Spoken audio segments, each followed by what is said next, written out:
Bienvenue, bienvenue à tous et à toutes dans ce webinaire effectivement consacré à l'art de la partie rédactionnelle du business plan. Donc on est ensemble pour une demi-heure, on peut déborder s'il y a des questions. Donc voici le menu, voilà, qui sommes-nous? Un petit instant promo, un petit rappel sur ce qu'est le business plan qui nous sera fait par Solène Noël, qui est donc ma co-animatrice. On co-anime à deux ce webinaire aujourd'hui. Et on va dérouler les différentes parties rédigées et finir par finalement des conseils de rédaction. Donc le menu est un peu chargé et on va donc passer assez rapidement sur Baker Tilly. Voilà, ce qu'il faut savoir, c'est qu'on est affilié à un réseau mondial d'audit et expertise comptable conseil. On est dans le top 15 en France. On a une soixantaine de bureaux, majoritairement répartis dans l'Ouest. On a quelques implantations et on a l'ambition d'être présent au niveau national de manière plus importante. On est 2000 collaborateurs. Et donc, on a fini un réseau mondial. On n'est plus 10e, on est 9e depuis quelques temps. On est présent dans la majorité des pays développés. Et donc, voilà, on peut avoir des points de chute dans différents pays pour les business internationaux. Et vice-versa, quand il y a des implantations en France, c'est nous qui nous en occupons par rapport au réseau. On a une offre de service assez complète, on ne va pas s'amuser à tout lire, mais bon, voilà, grosso modo, il y a l'expertise comptable conseil, l'expertise RH sociale, une partie juridique, de l'audit et une partie corporate finance. On a voilà, plus de 160 métiers dans le groupe, on est très diversifié. Mais il y a encore des choses qu'on ne fait pas de nous-mêmes. On a des filiales qui sont spécialisées, par exemple, dans le conseil en performance économique responsable, en RSE. On a du conseil en stratégie de formation, on a de la stratégie de rémunération, etc., etc. On a même un partenaire avocat qui s'appelle Horatio. Et en plus de ces partenaires très, très privilégiés qui sont en fait, nos filiales, on a également des partenaires dans lesquels on a des participations, mais qui ne sont pas filiales à proprement parler. Donc là, on a du courtage en prêt, du conseil en assurance, du conseil en financement public, etc., etc. Donc vous voyez qu'on a un spectre fonctionnel qui est vraiment très, très, très élargi. Et donc, a priori, voilà, on répond à tous les besoins des entreprises de la naissance jusqu'à la croissance et l'internationalisation. Et Solène va nous parler plus spécifiquement de notre offre ACT. Bonjour à tous. Effectivement, donc chez Baker Tilly, on a un pôle dédié à l'accompagnement des créateurs repreneurs d'entreprises. C'est notre pôle ACT. Ce pôle est constitué d'une centaine de référents répartis sur nos différents bureaux. Donc, chaque bureau Baker Tilly a son référent ACT, donc c'est-à-dire une personne qui est spécialisée dans l'accompagnement des créateurs repreneurs d'entreprises. Donc, on le verra à la fin de ce webinaire, mais on a différentes informations à vous communiquer sur où trouver toutes les infos nécessaires pour monter à bien votre projet et justement prendre contact au besoin avec nous pour évoquer votre projet de création ou de reprise. Alors, je te laisse te présenter, vas-y. Sur la présentation, donc moi je suis Solène et je suis en charge de l'animation technique de notre pôle justement création reprise entreprise. Et moi, je suis consultant formateur en stratégie innovation. Et la petite subtilité, c'est que ni Solène ni moi ne sommes comptables ou experts comptables. On a tous les deux des masters en administration des entreprises et en économie. Absolument. Alors, on va sur la partie que tu vas nous présenter. Finalement, avant de parler de la rédaction de business plan, il faut peut-être revenir sur ce qu'est un business plan et à quoi ça sert. Effectivement, le terme business plan, pour beaucoup, il reste quand même assez nébuleux au démarrage de votre projet. Ça englobe beaucoup de choses. C'est un terme générique qui, pour autant, est très, très important. Donc, le business plan, en général, il se fait sur 3 ans. Alors, selon les activités, on peut monter jusqu'à 5, évidemment, mais en général, c'est quand même 3 ans. Et donc, il va avoir 2 parties, on va dire principales. Une partie descriptive, qu'on va voir un petit peu plus ce matin avec Valentin juste après, et une partie chiffrée et financière, où là, clairement, vous n'êtes pas tout seul dans tous les cas pour tout faire, mais sur la partie chiffrée et financière, il vous faudra l'appui d'un expert comptable pour monter ensemble les différents tableaux financiers. Ce qu'il faut retenir sur le business plan, c'est une règle qui est toute simple, mais les 4 C. un business plan, pour qu'il soit lu, il faut qu'il soit clair, concis, complet et cohérent. Dites-vous, et on le verra juste après, que les personnes à qui vous allez le présenter, alors soit ont l'habitude et en font leur quotidien, en fait, hein, d'avoir des business plans à lire. Et dans ces cas-là, il faut vraiment être concis et clair, parce que eux, ils optimisent leur temps, clairement, quand ils vont lire votre business plan. Et pour les autres novices un petit peu qui liront votre business plan, il faut être complet, parce que votre business plan, vous êtes censé, du moins toute personne qui le lit, est censé pouvoir comprendre votre projet, de quoi il en retourne, et surtout, si c'est un secteur d'activité qui est nouveau, la personne qui le lira est censée maîtriser à la fin le secteur et votre projet et votre rentabilité. Donc sur le business plan, donc on le disait tout à l'heure, hein, c'est un document qui va être très très complet. Il a deux principales utilités. C'est un document de travail. Un document de travail parce que votre business plan, quand vous allez commencer à le rédiger, déjà ça va vous permettre de passer cette première étape, d'écrire son projet. Écrire son projet, ça fait partie des étapes qui sont primordiales et pour autant qui ne sont pas si évidentes que ça, parce que ça veut dire que le projet qui est très clair dans votre tête, il va falloir le rendre clair aux yeux de tous. Et donc pour ça, ça demande du boulot, ça ne se fait pas tout seul. Et c'est pour ça qu'on dit que c'est un document de travail, parce qu'en fait, le fait de commencer à rédiger, à écrire, à y réfléchir, forcément, ça va faire un petit peu évoluer votre projet. Vous allez maturer vos différentes options et il y aura des allers-retours en fonction de qui vous allez rencontrer au fur et à mesure de l'établissement du business plan. Voilà, vous pourrez changer, alors changer complètement d'idée, pourquoi pas, ça arrive hein, selon les projets, mais c'est plutôt en général l'affiner et l'ajuster. Le business plan, c'est aussi, donc une fois finalement que vous aurez bien travaillé dessus hein, sur la partie travail, ce sera votre outil principal de communication pour exposer votre projet aux yeux de tous. Votre business plan, il va servir, on va le voir après, hein, mais aussi bien à vos futurs clients, parce qu'en fait, alors évidemment, vos clients, par exemple, vous ne leur démontrerez pas tout votre business plan. Pour autant, dans votre business plan, il y aura une partie stratégique qui va vous permettre de mieux cibler vos clients, de savoir leur parler. Et c'est en ça qu'il est très important. Et pour ce qui est de la partie un petit peu plus, on va dire, investisseurs, banquiers et partenaires financiers ou collectivités, type pour les subventions, là, c'est un document qui sera à leur remettre en entier, à adapter, mais qui sera nécessaire pour obtenir et faire avancer vos demandes de financement. Donc, on le disait, adapter son business plan, ça va être très important. Vous aurez en général une version de base qui là sera issue de tout le travail que vous aurez fait, hein, qui sera la synthèse.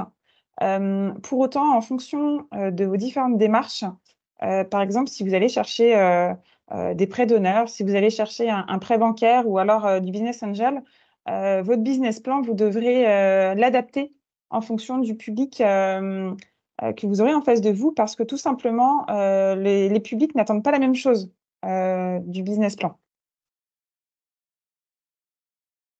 Donc, on l'adapte au lecteur, c'est ce que j'étais en train de dire. Les banquiers, alors ça paraît assez évident, hein, mais forcément, les banquiers, bah, eux, ils veulent avoir l'assurance que vous les rembourserez hein, et que vous les rembourserez dans le temps, hein, dans le timing qui est prévu. Donc là, ils vont avoir une analyse un petit peu plus poussée sur la partie financière, mais tout autant sur la partie étude de marché et modèle économique. Parce que même si la partie financière est bien montée, eh bien, on peut se dire que si votre étude de marché a été vite faite et pas très cohérente, votre projet, pour autant, il pourra sans doute pas se permettre de rembourser les prêts bancaires. Les investisseurs, ils vont avoir une vision un petit peu différente des banquiers. Les investisseurs, ils visent au long terme, entre guillemets, sur votre projet, et ils vont surtout s'intéresser à la croissance et à l'ampleur de la croissance de votre future entreprise. Eux, à la fin, ce qu'ils souhaitent, c'est retirer des profits, d'accord? Ils vont investir dans votre société via différentes options. Ce qu'ils veulent, c'est à la revente avoir réalisé des profits. Donc, il va falloir leur démontrer que votre idée va fonctionner et sera très rentable. Les fournisseurs, ils cherchent des partenaires fiables. Parce que, alors, ça arrive, là encore, selon les activités, c'est plus ou moins prégnant hein, comme situation. Mais un fournisseur, c'est quelqu'un aussi qui va devoir vous faire confiance parce il va vous mettre entre les mains son produit qu'il cherche lui à vendre. Et donc, il faut lui assurer que vous maîtrisez aussi bien l'activité, le fonctionnement, et que derrière, vous allez avoir pour lui des nouveaux débouchés de clientèle. Les associés, alors là, les associés, on parle de personnes qui vont rentrer avec vous hein, dans le projet. Là encore, il y a différentes options de le faire. Les associés, quand on s'associe en création d'entreprise ou en reprise, l'objectif, c'est de mélanger les compétences et surtout d'être très, très complémentaires entre vous. Vous pouvez avoir, par exemple, quelqu'un qui va être dans votre entourage un petit peu plus financier ou gestionnaire, vous qui maîtrisez la technique. Et tout ça, ça va faire en sorte que le projet fonctionne. Donc, les associés, il faudra aller les chercher notamment pour leurs compétences. On adapte son business plan aussi au type d'activité. Donc là, on va avoir 2 slides hein, sur cette partie-là. On va démarrer plus sur les entreprises industrielles et de services. Mais en fait, le business plan, vous devez absolument faire ressortir les éléments clés qui sont attendus par vos fournisseurs, par vos futurs banquiers, investisseurs. Par exemple, en industrie, il y a des points à mettre en avant et très fortement à mettre en avant, même sur tout ce qui va être process qualité, procédure, marge, coût. C'est des mots qui parlent et quand vous aurez en face de vous des personnes qui maîtrisent ce métier et qui sont issues du secteur d'activité ou de l'industrie, surtout assurez-vous d'avoir le bon langage. Et j'ai envie de vous dire, si vous n'avez pas le bon langage, là on revient au tout démarrage hein, d'un business plan, mais dans ces cas-là, il faudra se poser les questions aussi de mes compétences tout court dans le futur secteur d'activité. C'est très, très important. Les entreprises de services, il faudra mettre en avant notamment la stratégie d'acquisition de futurs clients et la fidélisation. Il y a beaucoup de concurrence hein, dans les services. Alors, c'est très, très vague, hein, très, très large, pardon, comme secteur d'activité. Mais il y a de la concurrence, donc surtout, soyez très clairs sur comment vous allez toucher une nouvelle clientèle. Et bien évidemment, et je pense que ça parle à tout le monde aujourd'hui, le recrutement des salariés. Parce que ça fait partie aussi des secteurs d'activité où les salariés sont très recherchés. Donc, c'est très important de le mettre en avant. Pour les startups, donc là, vous vous en doutez, hein, je ne sais pas si dans notre auditoire, on a des futurs start-upers. On passe sur un business plan qui va être un petit peu différent parce qu'en fait, on n'est pas du tout sur les mêmes modèles économiques. Et vous voyez, le point mort, par exemple, sur une start-up va être à aborder de manière différente d'une activité d'un commerce, par exemple, ou d'un artisan, parce que les start-up, on s'autorise à ne pas être rentable les premières années, chose qui n'est pas tout à fait le cas dans les autres secteurs d'activité. Donc là, les startups, il faut vraiment monter tout le business plan de telle sorte à ce que tous les indicateurs soient ouverts dans le milieu de l'innovation. Et enfin, pour les entreprises commerciales, il faut bien assurer et réassurer votre lecteur sur votre positionnement. On a souvent tendance à croire, et à tort, j'ai envie de vous dire, qu'on n'a pas de concurrence, ou alors que les concurrents sont loin, ou c'est de la concurrence indirecte et on ne touche pas tout à fait à la même clientèle. Partez du principe que c'est faux. Mis à part sur certains produits qui vont être vraiment des innovations de rupture, vous aurez toujours de la concurrence, qu'elle soit directe, indirecte. Et il ne faut surtout pas minimiser cet aspect-là dans votre business plan. Ça, c'est vrai pour tous les secteurs d'activité, mais c'est notamment vrai quand on touche une cible de clientèle de particulier. Voilà un petit peu pour le tour du business plan. Qu'est-ce que c'est? À toi, Valentin. Merci, Solène. Et donc on arrive dans le cœur du sujet, hein, là, vraiment cette partie rédactionnelle. Donc, qu'est-ce que contient finalement le business plan pour satisfaire à voilà, tous les cas de figure qu'on a vus avec Solène? Il y a toutes ces parties, hein, alors, on trouve, c'est la nôtre, on va dire, c'est celle qu'on trouve la plus logique. mais sachez qu'en fonction des projets, en fonction des gens, on peut mélanger un petit peu, mettre les produits et services avant l'étude de marché. Enfin, c'est un peu comme le tiercé. Il faut qu'il y ait tout ça, mais c'est pas forcément dans cet ordre. Donc, on va dérouler tous ces 8 points les uns à la suite des autres. Alors, le premier point, c'est pas des moindres, c'est ce qu'on appelle le résumé opérationnel, donc l'executive summary en bon anglais. Et donc, c'est une partie très, très, très, très, très, très, très importante parce qu'effectivement, quand vous présentez votre business plan à quelqu'un qui est rompu à l'exercice et qui doit en lire 10, 15, 20, il va lire cette partie. Soyez-en sûrs, votre executive summary, il sera lu, donc c'est celui qui est vraiment le soin tout particulier et a priori, il doit être rédigé en dernier parce qu'il résume l'intégralité du business plan et c'est vraiment les points clés sur une page. C'est ça qui est un petit peu compliqué dans cet exercice, c'est qu'il faut être à la fois ça en dit beaucoup et ça en dit peu en même temps. Ça en dit peu parce que finalement le nombre de mots, est condensé, mais ça en dit beaucoup parce que si à la lecture de ce résumé, vous comprenez pas le projet ou il y a des choses qui vous paraissent bizarres, c'est que ça commence mal. Donc il faut vraiment, mettre tout son soin particulier. Donc c'est vraiment vous, vos produits et services, vos avantages, vos clients, la rentabilité et cetera. Et surtout, qu'est-ce que vous voulez? Il ne faut pas oublier de préciser, il n'y a pas de tabou, hein, un business plan, il doit avoir une finalité et donc si vous voulez demander de l'argent, il faut, préciser combien vous voulez et qu'est-ce que vous allez faire de cet argent. Donc ce résumé opérationnel, vraiment, vraiment, il faut le faire lire par des gens de confiance. Il faut vraiment être sûr de son coup, parce que, c'est vraiment la porte d'entrée et si cette porte, elle est pas très belle, on a un mauvais a priori, à la lecture de tout le reste. Donc vraiment, j'insiste très lourdement, mais cette partie, elle est vraiment très, très, très importante. Donc voilà, mon projet, l'histoire de, il répond à telle problématique, il vise le marché de.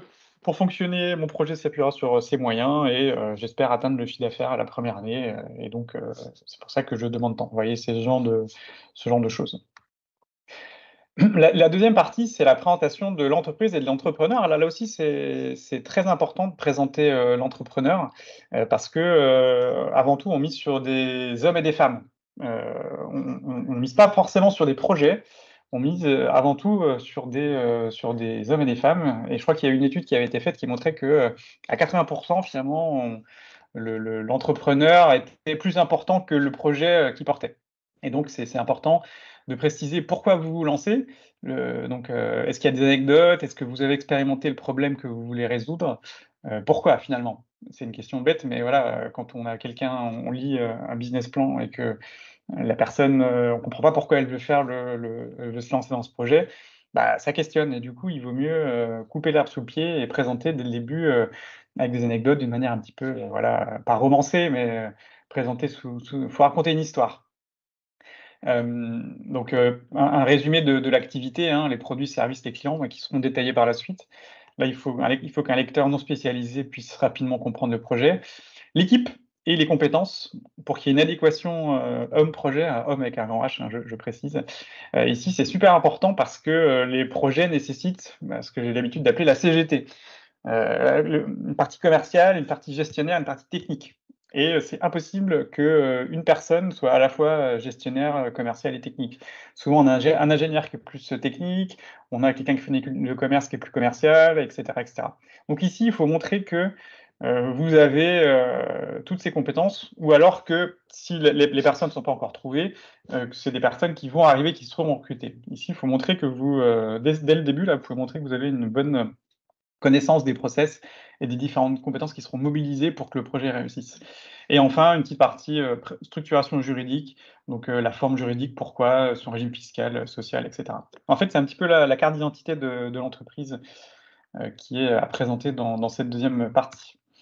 En 3, l'étude de marché et son positionnement. Donc l'objectif ici, hein, c'est de démontrer que votre idée va marcher, et qu'elle a du potentiel. Et donc, 78 des échecs à la création d'entreprise sont dus, selon, alors anciennement l'agence pour la création d'entreprise, mais aujourd'hui BPI France, sont dus à une étude de marché qui est pas faite ou qui est bâclée. Une étude de marché et j'en fais, j'accompagne des porteurs de projets sur cette partie spécifiquement, donc je connais très bien le sujet. C'est super important, de la faire parce qu'en plus elle va conditionner finalement le chiffre d'affaires que vous allez sortir, le chiffre d'affaires prévisionnel. C'est par cette démonstration que vous allez pouvoir rassurer sur votre chiffre d'affaires. Donc là, il faut montrer la taille de votre marché et les tendances. Idéalement, il faut que les tendances soient plutôt bonnes, évidemment. Ou alors, si elles ne sont pas bonnes, il faut que vous prouviez pourquoi votre idée, elle permet on va dire, d'aller à contre-courant des choses. Il faut présenter absolument, Solène le disait, vos concurrents, parce qu'on a tous des concurrents. Même si vous avez une innovation, il y a des concurrents directs, les gens ne vous ont pas attendu, et donc il faut montrer les personnes contre lesquelles vous allez compétiter. Et comment vous vous différenciez des offres concurrentes, parce que votre business plan, idéalement, il faut que vous prouviez que vous avez, on va dire, une valeur ajoutée, une offre de service, une proposition de valeur un peu unique. Si vous arrivez en disant: «Bah, voilà, moi, je vais être un acteur de plus sur le marché et faire comme tous les autres», on ne sera pas convaincu. Il faut que vous ayez quelque chose en plus, ou alors que vous combliez un manque, un vide, c'est ça qu'il faut démontrer. Et ça, c'est souvent négligé, l'étude terrain. Il faut aller, à la rencontre de ses prospects, de ses futurs acteurs, enfin, ses futurs acheteurs, pour vérifier que l'offre, elle est bien accueillie, que les gens vous attendent, qu'ils ont les moyens d'acheter votre produit ou votre service et que bref, que tout ça, c'est solvable. On peut se planter d'idées, de cibles. Si vous allez, sur un campus, à vous adresser à des étudiants qui n'ont pas d'argent et leur proposer des choses qui sont très chères, vous avez peu de chances, d'y arriver. C'est un projet vécu. Et à la fin, finalement, comment vous construisez votre chiffre d'affaires, donc c'est, votre marché théorique, votre marché potentiel, votre taux de pénétration, et cetera. Tout ça, c'est des chiffres qu'il faut pouvoir, avoir, calculer et démontrer. La quatrième partie, c'est la partie produit-service. Donc là, on rentre un peu plus dans le détail, de l'usage, voilà, de votre clientèle cible, à quel prix vous allez proposer, les caractéristiques, est-ce qu'il s'agit d'une gamme? Est-ce qu'il y a une innovation? Est-ce que vous avez, quel est votre avantage concurrentiel? Et si vous n'avez pas encore commercialisé, quel est votre time to market? Donc le calendrier de mise sur le marché. Et expliquer évidemment pourquoi c'est le moment idéal, hein. Évidemment, il faut montrer, tout ce qui est positif. Après, il ne faut pas cacher ce qui est négatif dans un business plan, il faut être le plus réaliste possible. Mais quand vous avez quelque chose de négatif, eh ben, il faut expliquer que vous en avez conscience et que vous avez, les moyens, de, d'outrepasser et d'arriver à transformer ça en force. Le stade d'avancement du produit ou service, les étapes à franchir, et cetera. Et si le produit est déjà commercialisé, le retour d'expérience, le taux de satisfaction, le pourcentage de clients récurrents, et cetera, et cetera. En cinquième partie, c'est les moyens et finalement la stratégie à mettre en œuvre. Pour ça, moi, je vous conseille d'utiliser le fameux business model Canvas, hein. Vous savez, les 9 cases, les partenaires clés, la proposition de valeur, les clients, les canaux de communication, et cetera, et cetera. C'est un outil très visuel pour présenter le business model, de votre entreprise. Donc dans les moyens à mettre en œuvre, vous avez les technologies éventuellement, hein, donc les techniques et les systèmes. Si vous avez, voilà, une innovation, est-ce que vous avez breveté? Est-ce que vous avez déposé vos modèles, vos dessins, vos marques? Le détail des installations, des équipements, hein, même dans un projet par exemple de pizzeria, bah, vous avez, le four, vous avez, tout le matériel de cuisine, les tables, les chaises, et cetera. Comment vous organisez la production? Ça c'est effectivement, est-ce que ça vaut le coup de produire vous-même ou faire faire? Pourquoi ces choix sont faits? Le contrôle qualité, hein, aujourd'hui, quand on produit des choses, c'est super important. La logistique, les flux, éventuellement des partenariats, hein, commerciaux, financiers, distributeurs. Vos moyens marketing, pardon, comment vous allez faire pour aller chercher vos clients? Et le personnel, les gens qui sont déjà dans l'équipe et ceux, qu'il faut recruter. Donc voilà, ça c'est un petit peu la popote interne, on va dire. Et en 6e partie, les perspectives d'avenir. Donc l'anticipation des évolutions de votre environnement. Est-ce qu'il y aura des changements dans les 5 ans? Est-ce qu'au niveau sectoriel, il y a des choses à venir, des futures lois? Est-ce que vous avez des idées en tête? Est-ce que vous avez d'autres produits que vous voulez mettre sur le marché? Est-ce que vous voulez proposer des choses complémentaires? Ça, souvenez-vous, hein, Steve Jobs, quand il présentait un nouveau produit, à la fin, il y avait, «Hey, by the way, regardez ce que j'ai prévu, j'en ai encore sous la pédale, j'ai encore quelque chose à faire, par la suite». Heu, donc voilà, c'est intéressant aussi de se projeter pour les banquiers, pour les investisseurs dans le futur et montrer que vous avez de la suite dans les idées et qu'une idée, c'est pas forcément une idée, qui s'éteint et qui est valable uniquement un certain temps. Vous prouvez aussi que vous avez, une vision on va dire, stratégique de votre entreprise.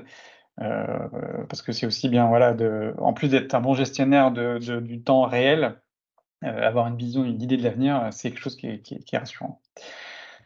Le dossier financier, donc là, on n'en fera pas le détail, mais là, c'est plutôt la partie, effectivement, compte de résultat, plan de financement, prévisionnel de trésorerie, etc., etc. Donc les trois, là, c'est, on va dire, les trois qui sont obligatoires. Et en annexe, on peut mettre des salles intermédiaires de gestion, le point mort, le seuil de rentabilité, etc. Mais plutôt en annexe. Donc, je ne vais pas passer dessus parce que là, c'est pas une partie qui est rédigée.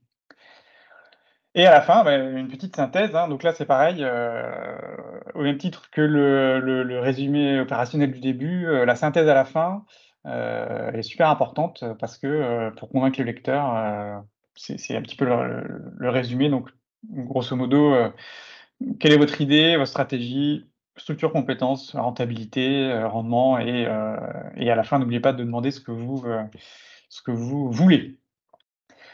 Alors, quelques petits conseils de rédaction, hein. Donc, nous, on est, moi, à titre perso, par exemple, je suis jury de différents incubateurs, de différentes structures de prêt d'honneur.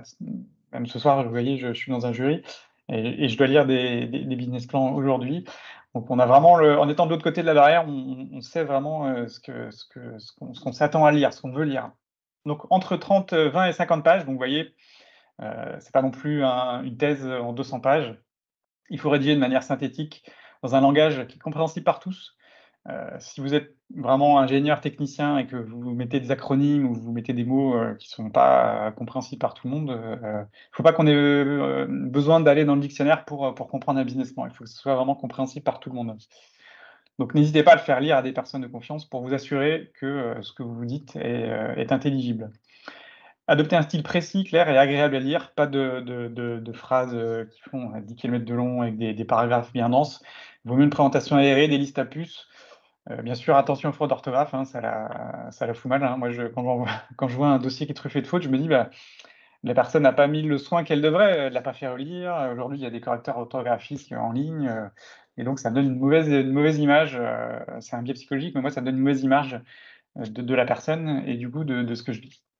Si vous avez l'opportunité de préférer des tableaux, des graphiques, des images, plutôt que de longs textes pour faciliter la lecture, ça permet d'être plus précis, clair et agréable à lire. Il faut rester sur des faits, des informations objectives. Finalement, toute information qu'on trouve dans le business plan doit être justifiée et vérifiable, notamment par l'étude de marché, j'en parlais un peu plus tôt. Si vous avez quelqu'un qui vous pose une question: «Ici, ce que vous avez écrit, prouvez-le-moi», vous devez être capable de le prouver. Donc pas d'impression, pas de sentiment, rien qui soit, pas, clair et objectif. Ça doit être vraiment quelque chose de limite scientifique, et prouvé, prouvable. Donc je vous en parlais, il faut jouer carte sur table, il faut faire part de l'état d'avancement réel du dossier. S'il y a des difficultés, faut en parler, mais en proposant des pistes de solutions envisagées. Si vous préférez cacher des difficultés et qu'on s'en rend compte à la lecture, ça va pas le faire. On va se dire: «Mais pourquoi il a pas parlé de ça? Il est pas honnête», et donc alors que si quelqu'un, de manière on va dire honnête, parle de ses problèmes, mais aussi de ses solutions, et du coup, ça donne, un aspect amélioratif, à l'ensemble. Il ne doit être ni pessimiste ni optimiste, hein, donc là, ça rejoint le côté factuel. Il faut mettre une cohérence entre les moyens et les objectifs. Donc si votre projet, est finalement assez modeste et que vous demandez des moyens démesurés, ça va pas le faire. Si au contraire votre projet, c'est un projet ambitieux et que vous demandez que 10 000 €, ça du coup, c'est pareil, on voit pas bien la cohérence. Ça peut être sympa de rédiger des petites synthèses à la fin de chaque partie, comme ça, dans une autre couleur ou dans un autre style, comme ça, si quelqu'un est vraiment pressé, il peut lire uniquement la petite synthèse. Mais ça démontre aussi l'esprit de synthèse. Être prudent mais ambitieux et avoir l'esprit, radin intelligent.